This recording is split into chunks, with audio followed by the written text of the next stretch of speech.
Hello everyone, and welcome to September 23rd in this 25th week in Ordinary Time of our liturgical calendar. Do you remember where you were in 1997 on the night of Holy Thursday? I don't blame you if you can't remember, but I do remember because it was a night of probably one of the most frightening experiences that I've had. And looking back on it, one that taught me a whole lot as well. So where was I? I was in Peru in 1997. I was there as part of my formation and training to become a sister. And I was there throughout Lent, through Easter, but on Holy Thursday night, after the Mass that we celebrated at about 9 o'clock, the youth ministry members came up to myself and another sister and said, "Would you like to come with us to make our annual pilgrimage to a local mountain?" And they did that, so it was a symbolic, they actually did the walk, but while they did it, they picked up stones and put them in their pocket and kind of felt the heaviness and the burden of those stones that represented the sins that they had committed during the year. And the walk really was a walk of penance and reconciliation, so that when you made it to the top of the mountain, you left the stones there and lit a candle, and it was a symbol that you wanted to recommit your life to Christ. Now, this other sister had lived and worked in Peru for years and never had done this little walk, and I think because I was there, she thought, "Oh, let's try this. I've never done this. I've always wanted to do it." So she kind of was like, "Come on, let's do it." Me, being very gullible, said, "Okay." That was my first mistake. So we left at 9 o'clock at night to make our way on this trek. And the first part of it was really very lovely. The air was cool, it was nice, the stars were out. But what I didn't kind of anticipate clearly enough was how difficult it would be walking higher and higher into the altitude, about 13,000 feet. It started to snow, started to get blisters on my feet, and flashlights ran out of juice. So this really good idea suddenly became not a great idea. So we reached the foot of the mountain, and I clearly was not able to make it because of the blisters. So I said, "You go ahead." Now, I found myself all of a sudden, when they left to continue, I was completely alone in this darkness because there's no electricity. We were in the middle of nowhere. This is before cell phone really big use. No one had cell phones going on then. So I couldn't see my hand in front of me. That's how dark it was. And I could, hear voices of other people around, but I couldn't really understand them. So it became very frightening experience. It became a very frightening experience for me. And as I stood there, right, because there was no place to sit, I stood there. I started walking around to try to keep warm, and kind of lost my sense of direction, and I started to panic.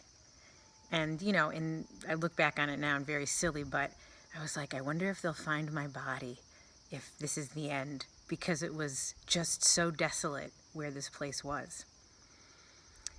So at some point, I think just because I got so panicked, I started yelling the other sister's name. Her name was Mary Elaine. So I literally started yelling on the top of my voice, "Mary Elaine, Mary Elaine," hoping that I would hear her voice back. And this went on for like an hour or two. And then eventually I heard my name responded, "Trish." And I have to say, my name never sounded so sweet as that night. And all of a sudden I felt a hand grab my hand, and they're saying, "Hermana, está bien, it's okay." And they led me in just a little bit of a different direction because I had gotten turned around, and they said, "Look." And all of a sudden I looked up, and there was the mountain. And all along the mountain, like going around like strings of light on a Christmas tree, there were all these lights.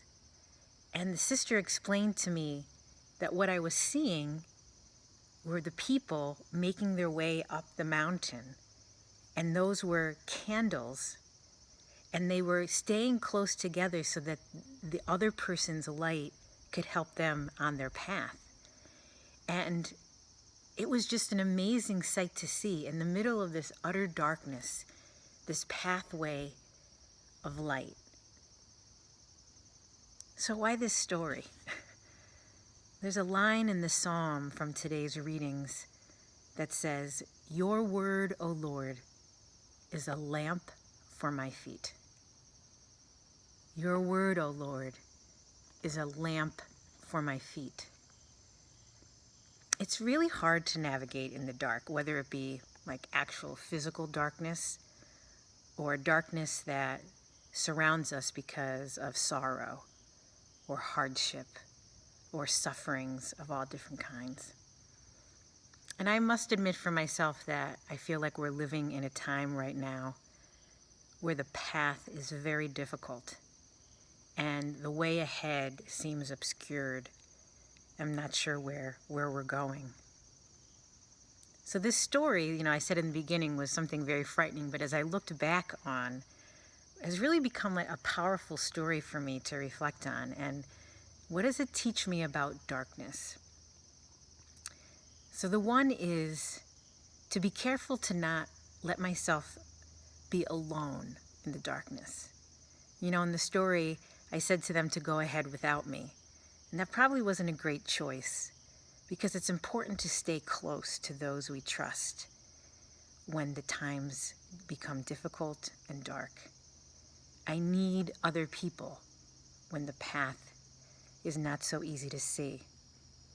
So maybe today you can think of who are the people in your life right now that you trust and you want to stay close to during this time.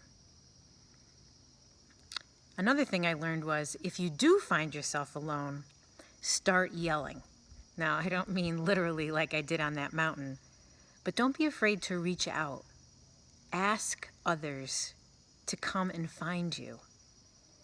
We can't be afraid to show that we need others along the way. So who might you need to reach out to today? Who do you need to connect with that you know will be helpful to you as you make your way? And lastly, that story, especially that image of the people going along the mountain, it says a lot about sharing the light. I need to share my light with others and accept the light that others are willing to offer.